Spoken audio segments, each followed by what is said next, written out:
how to remove or delete Snapchat messages after 24 hours.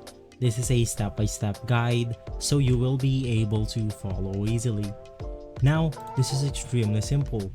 All you have to do is to open up the Snapchat application on your device right here.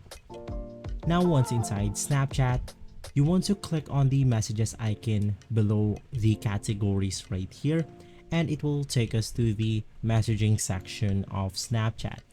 Now you want to go ahead and choose a conversation that you want to delete after 24 hours.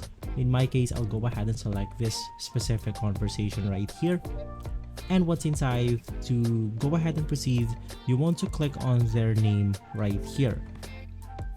Now inside, it will then take you to the username of this specific account. You can just go ahead and click on the three lines at the corner of your screen right here. And once inside, proceed by clicking on the chats and notifications section. Right after, we can then go ahead and see the delete chats 24 hours after viewing. You can go ahead and choose 24 hours after viewing and you should be good to go. So guys, if this video has been helpful for you, please consider by liking and subscribing.